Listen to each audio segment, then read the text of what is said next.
It was just past 8 on a warm Louisiana morning when Diane Marshall pulled into her usual spot outside the courthouse in downtown New Orleans. The streets buzzed with reporters and camera crews, their lenses pointed toward the steps of the building like watchful eyes. Diane's hands gripped the steering wheel for a moment longer than usual. She was 10 minutes away from opening one of the most important trials of her career, one that could change how racial profiling was handled across the entire state.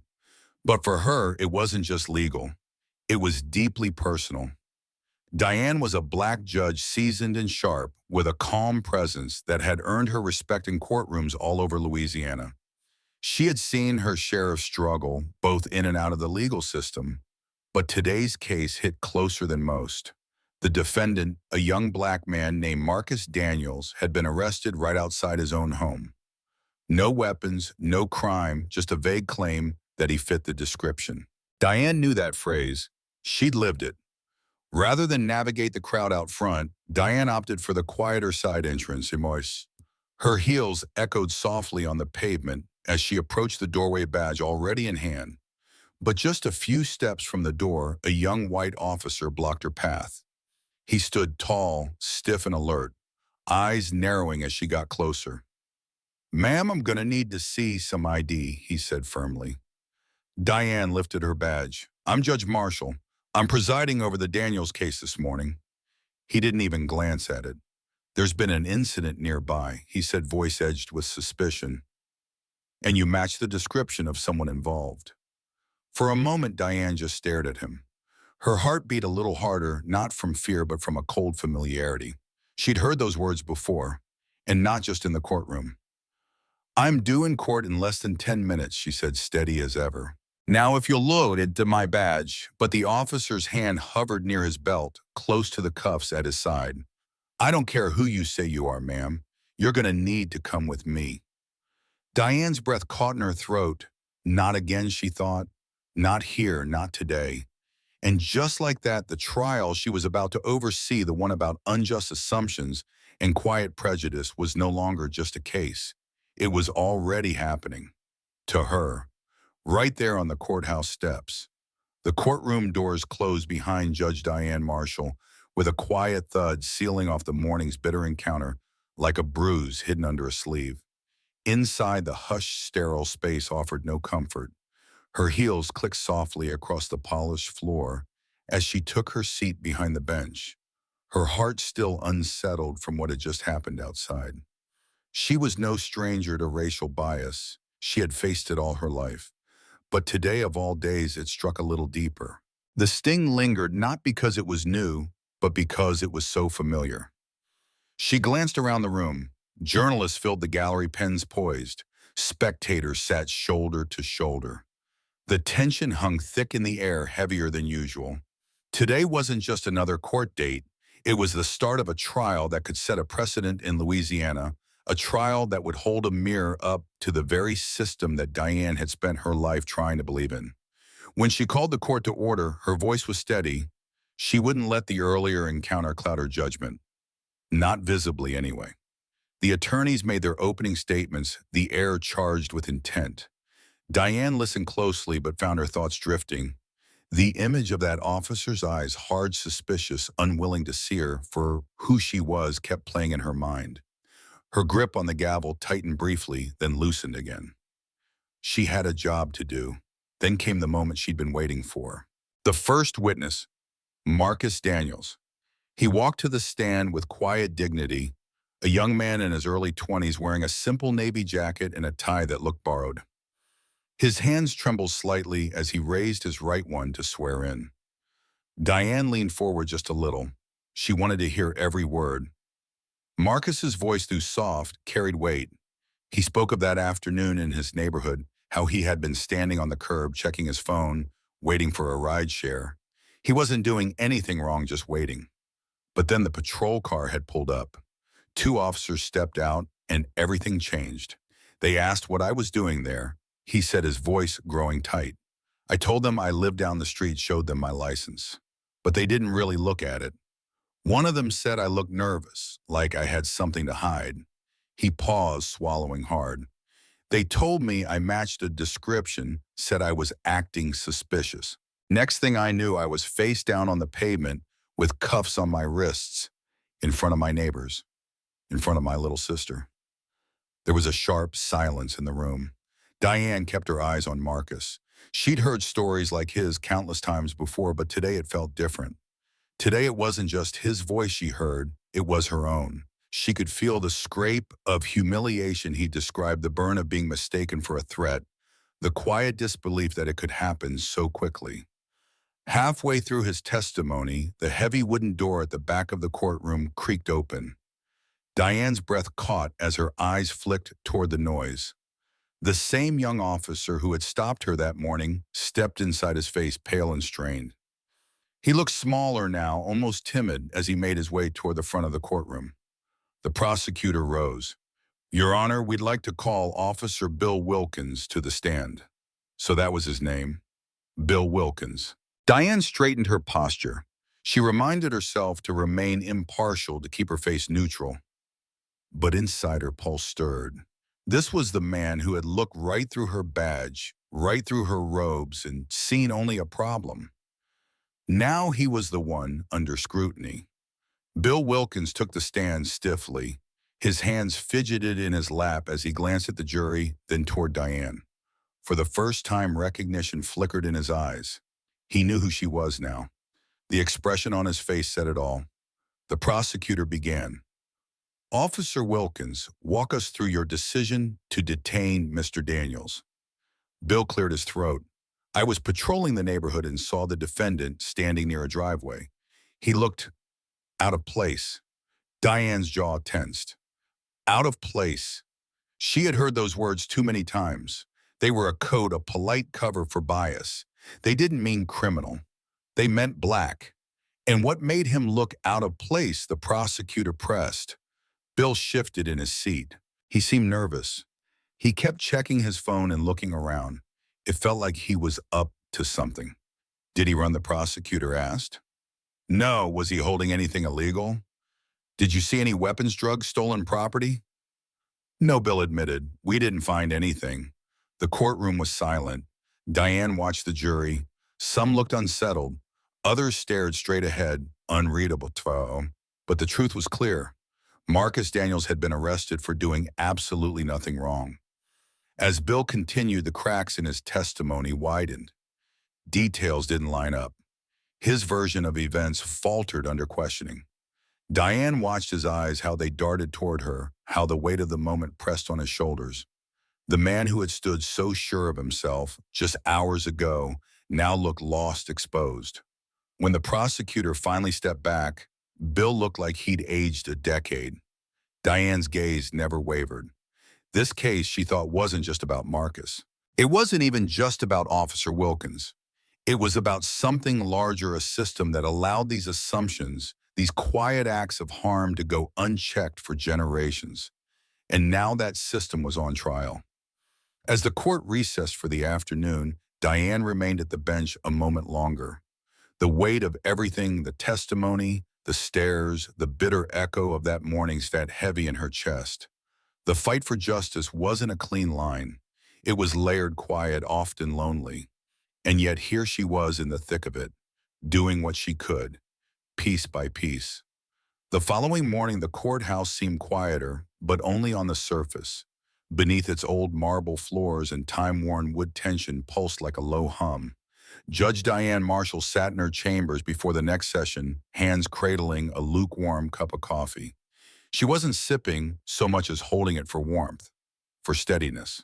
She thought about Marcus Daniels again, his voice trembling on the stand, the way he looked down when describing the handcuffs clamped on his wrists in front of his kid sister. She thought about the jurors, their shifting eyes and furrowed brows.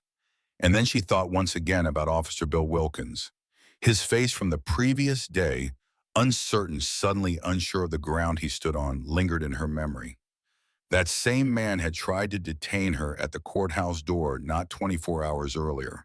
And yet here he was playing a role in a case that mirrored their encounter so closely, it was almost cruel.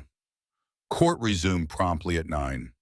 Wilkins returned to the stand looking like he hadn't slept. his uniform still pressed badge glinting under the lights, but something in his posture had changed. He didn't carry himself with the certainty he'd worn at the side entrance yesterday. Today he looked like a man unraveling. The prosecutor approached the podium with quiet command. Officer Wilkins, yesterday you stated that Mr. Daniels looked out of place. Can you explain what that means? Wilkins hesitated. He just didn't seem like he belonged there. It was a quiet neighborhood. I hadn't seen him around before. Did he break any laws? None. Was he on private property? Wilkins shook his head. No, he was standing near the curb. The silence that followed was heavy. The prosecutor let it hang for a moment before speaking again. Let's talk about behavior. You said he was acting nervous. What did that look like to you? Wilkins shifted in his seat. He kept checking his phone, glancing around. It raised suspicion. The prosecutor raised an eyebrow. Officer, if checking your phone and looking around were grounds for suspicion, we'd all be in handcuffs. Isn't it true that your assumption had more to do with how Mr. Daniels looked than what he was doing? Wilkins opened his mouth, then closed it again. His throat bobbed as he swallowed. I didn't mean anything by it. I was doing my job. Were you, the prosecutor asked gently but firmly? Or were you reacting to an idea in your head about who belongs where? Wilkins didn't answer. Diane watched the exchange, her face calm, but her heart beating harder with every word. She knew that hesitation. She had seen it in too many officers' eyes when they were asked to examine their instincts and found themselves unable to justify them. It wasn't malice that made men like Wilkins dangerous. It was certainty. The questioning continued and slowly cracks widened. Wilkins admitted that he had not filed a report detailing any illegal activity. He conceded that no weapon, drugs, or evidence of any wrongdoing had been found. And when pressed about why Marcus had been handcuffed instead of simply questioned, he stumbled again. It was precautionary, he mumbled. For your safety, the prosecutor asked. Wilkins nodded. Even though he was standing calmly, presented-eyed, and complied with every instruction, Wilkins paused. Yes. The courtroom was silent, save for the quiet scribbling of pens. Diane stole a glance at the jury. Some looked disturbed. Others were expressions of quiet realization. The truth laid bare had that effect. It couldn't be unseen once it was named. From the bench, Diane kept her own face composed. But inside, she was remembering how Wilkins had looked at her. That same caution, that same instinct to judge. She had seen it not only as a judge, but as a woman, as a daughter, as someone who'd been told she didn't fit since she was a child. There was nothing new here, just the same old bias in a new setting. Eventually, the prosecutor stepped back. No further questions. Wilkins looked relieved. But it was the relief of someone who just endured a storm, not someone cleared of guilt. As court recessed for lunch, Diane stayed behind again. The gallery slowly emptied, murmurs trailing behind them. Reporters whispered into their recorders. The air felt heavier than when they began. Her gaze followed Wilkins as he stepped down from the stand and returned to his seat beside his attorney. He didn't meet her eyes this time. Back in her chambers, Diane sat down with a long sigh, closing her eyes briefly. It would have been easier if this case were clean-cut, if Wilkins were a villain, easy to hate, easy to dismiss. But it wasn't that simple. He didn't wear a white hood or shout slurs. He just looked at a young black man in a quiet neighborhood and assumed the worst. He looked at a black judge in front of a courthouse and did the same. That's what made it so exhausting. The small, everyday assumptions. The ones you couldn't always see coming, but always felt in your bones. There was a knock at the door. Her clerk peeked in. Everything all right? Judge Diane opened her eyes, offered a soft smile. Yes, Emily. Just collecting my thoughts. The clerk nodded gently and disappeared down the hall. Diane looked out the window. The sun sat high now, casting long shadows across the courthouse lawn. The day was far from over, but for the first time in a long while, it felt like something real was being unearthed, ugly and uncomfortable, but necessary. And she knew as sure as the gavel in her hand that it wouldn't stop with this case. This was just the beginning. The morning sun had barely crested over the rooftops when Judge Diane Marshall stepped into her chambers feeling the weight of the day settle over her like an old coat. Outside, the crowd had doubled reporters, community members, protesters, all waiting for the verdict in a trial that had become something bigger than the courtroom it was housed in. She sipped her coffee slowly, her eyes scanning the files spread across her desk, though her mind wasn't on the paperwork. It was on the jury, on Marcus Daniels, and whether she wanted to admit it or not on Bill Wilkins. The officer's testimony had shaken something loose, not just in the case, but in the room itself. His confident demeanor had crumbled under pressure. The things he couldn't explain, the truths he hesitated to face, they had all been laid bare. But even as Diane sat in her quiet office preparing to reconvene court, she knew one thing for certain. The verdict would be more than just words read aloud. It would echo beyond these walls. A knock came at the door. Her clerk, Emily, stepped in with quiet urgency. "Judge, the jury's ready." Diane stood slowly smoothing the front of her robe with practiced ease. "Thank you," she said, her voice calm, though her heart had picked up its pace. The walk to the bench felt longer than usual. As she entered the courtroom, a hush fell across the gallery. Cameras clicked, pens scratched, and the tension was so thick it seemed to press against the walls themselves. Families from both sides filled the front rows. Marcus sat with his lawyer hands clasped tightly together in his lap. His face was calm, but his eyes, those held a quiet storm of hope and fear. Across the aisle, Bill Wilkins sat with his attorney, posture rigid, eyes darting between the jury box and the floor. He looked like a man trying to disappear into himself. Diane took her seat, folding her hands in front of her. "Please bring in the jury," she said. The door creaked open, and 12 men and women filed into the room, each one carrying the weight of a decision, not just for Marcus, but for something larger than him. The forewoman, a woman in her early 50s, with a gray bun and tired eyes, held the verdict slip in trembling hands. Diane nodded. "Has the jury reached a verdict? We have your honor." The woman replied, her voice barely above a whisper. "Please read the verdict." The forewoman glanced down at the paper, then back up. In the case of Officer Bill Wilkins, the jury find the defendant guilty of wrongful arrest and racial discrimination. A gasp rippled through the courtroom, followed by stunned silence. Diane turned her eyes to Marcus Daniels. He sat frozen for a moment, almost as if he hadn't heard.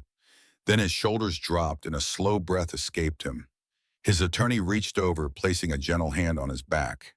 Marcus blinked quickly, his eyes glistening with tears that refused to fall. Across the room, Bill Wilkins didn't move. His face had gone pale and his hands were clenched into fists on his knees. For the first time since this trial began, he looked truly lost. Diane raised her gavel and brought it down once. Court is adjourned, chairs shuffled, reporters jumped to their feet. But before anyone could leave, a voice cut through the hum. "Your Honor." Diane looked up. It was Wilkins. He stood slowly, his voice unsteady. I need to say something." The room stilled once more. Every eye turned to him. Diane gave a single nod. He swallowed hard. "I thought I was protecting the community." He began, voice barely holding together. "I thought I was doing the right thing, but I was wrong. I let my assumptions, my fears speak louder than the facts." He looked over at Marcus, then back at Diane. "I see it now. What I did, it wasn't just a mistake, it was harmful. It hurt him. And I'm sorry." A long silence followed his words. The kind of silence that comes not from shock, but from people unsure of how to respond. Diane took a breath, her voice quiet, steady. "Your apology is noted, Officer Wilkins. But understand this, your actions weren't just about one young man. They reflected something deeper. Something that has gone unchecked for far too long." She paused, letting the weight of her words settle. Saying sorry doesn't undo the harm, but acknowledging it, that's a start. Wilkins nodded, unable to speak. As the courtroom emptied, Marcus rose from his seat and was pulled into a quiet embrace by his family. Their joy wasn't loud, it was quiet, exhausted. the kind of relief that doesn't bring celebration, only a moment to breathe. Wilkins stood by the exit waiting to be escorted out. His uniform, once crisp and proud, seemed to hang looser now, as if the weight of his guilt had finally begun to settle. Diane remained behind as the last of the crowd drifted away. The room, so full just moments before now, stood empty but for her thoughts. She'd presided over the case with care. She had done her duty, but she knew deep down that this trial was just one of many. And for every Marcus who saw justice, there were dozens more who never would. Suddenly, the side door opened quietly. Sergeant Michael Harris stepped in, his face etched with concern and something softer, respect. "Judge Marshall," he said gently, "may I have a word?" She nodded, gesturing for him to approach. "I just wanted to say thank you for the way you handled this case, for holding us people like me, like Wilkins, accountable." Diane studied him. "It doesn't feel like enough," she said softly. "One case, one verdict. It's a drop in the ocean." Harris nodded. "You're right, but even a drop can start a ripple. Every case like this chips away at the wall." Diane looked down for a moment, then back up at him. "And what happens to Wilkins now, to others like him?" "He's not the only one," Harris replied. "There are a lot of officers with the same blind spots. But I'll keep doing what I can from the inside. It won't be fast, but it'll be something." She gave him a tired but genuine nod. "Piece by piece," she said. He smiled faintly. "Exactly." As Harris turned to leave, Diane remained seated a moment longer, eyes trailing the empty courtroom. The echoes of justice lingered in the walls, soft but present. And though her heart carried the weariness of a long uphill fight, it also held something else, a small, steady spark of resolve. Today justice had spoken, not loudly, not triumphantly, but clearly. And for Diane Marshall, that was a beginning. The courthouse had mostly emptied out, but Judge Diane Marshall lingered behind the bench, the echo of the gavel still humming in her thoughts. Outside, reporters jostled for sound bites. Cameras rolled. Protesters shouted into the wind. But inside this solemn space of law and silence, Diane sat alone, her hands resting on the polished wood eyes, tracing the grain like it could offer answers. The verdict had been delivered. Officer Bill Wilkins was found guilty. Justice, at least by the system's measure, had been served. But why then did it feel so incomplete? The door opened quietly, drawing Diane's attention. Sergeant Michael Harris stepped into the room. Hat in hand, his face lined not only with age, but with the weariness of a man who'd spent decades walking the tightrope between duty and truth. He approached slowly. "Judge Marshall," he said, voice low. "May I?" She gestured to the chair beside the bench. "Of course." Harris sat down, folding his hands in his lap. For a moment, he just stared at the floor, searching for the right words. "I've been thinking about what happened outside the courthouse that morning. What Wilkins did. What you endured." Diane didn't respond. She didn't need to. The memory still sat in her chest like a cold stone. "He's not a bad kid," Harris continued, "but he's got blind spots, like a lot of them do." Diane tilted her head slightly, her voice quiet but firm. "Blind spots," she repeated. "You mean racism?" He didn't flinch, just gave a slow, resigned nod. "Yeah, that too." A long silence passed between them. Not uncomfortable, just heavy. "I'm trying to fix it from the inside," Harris said. "Been trying for years, but some days I wonder if it's doing any good. If anything's actually changing." Diane looked over at him, really seeing him now, the tired lines around his mouth, the deep furrow between his brows, the way he carried himself like someone who had borne too many burdens for too long. "What do you suggest I do?" she asked softly. "When I sit here day after day, hearing case after case that sounds just like Marcus's, and then I walk outside and get profiled on my way into my own courtroom." Harris was quiet for a long time. Finally, he let out a breath. "You keep doing what you're doing," he said. "You hold us accountable. You make us answer for the things we pretend not to see. It matters even if it doesn't always feel like it." She didn't respond right away. Her eyes returned to the empty jury box as if she could still see the 12 citizens who had delivered their verdict hours earlier. She wanted to believe it meant in something more than a single moment. She wanted to believe it would echo beyond these walls. But it's not enough, she said. Not by itself, no, Harris agreed. It's not, but it's a step. And every step chips away at the wall. Diane nodded slowly, more to herself than to him. Piece by piece, she'd said that before. The two of them sat there in quiet understanding. No grand speeches, no easy answers. Just two people, one in a black robe, one in a blue uniform, sharing the same exhaustion, the same hope, the same need for something better. Eventually, Harris stood. I should go, he said gently. I just wanted to say thank you for the way you handled this, for not letting it get buried. Diane gave a faint, tired smile. Thank you for saying that. He turned to leave but paused at the door. You ever need someone who's still trying from the inside, he said, you know where to find me. And then he was gone. Diane remained seated for a while longer, the courtroom now still as a church after the last hymn. Her gaze drifted to the witness stand, to the place where Marcus had told his story, where Wilkins had tried to defend the indefensible, where justice had wavered but for once held firm. She thought about all the people who'd never make it into a courtroom, the ones whose stories were silenced before they could be heard, the names never reported, the lives never acknowledged. And then she thought of Marcus Daniels, his calm voice, his tired eyes, the way he had stood with quiet dignity through it all. He had become more than just a defendant.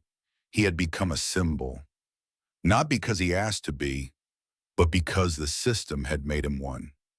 Diane stood slowly gathering her files.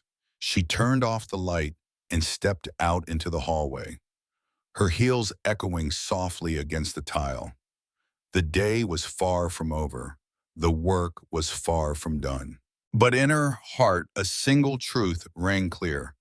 The system couldn't heal itself. It needed people, imperfect, weary, determined people to keep pushing against the weight of tradition and denial, piece by piece. And that, she thought, was where change began. The late afternoon sun spilled golden light across the side of the courthouse as Judge Diane Marshall stepped out the side door, her file folder pressed gently to her chest. She hadn't wanted to face the press again, not with the noise of flashing cameras and shouted questions clinging to her skin like static.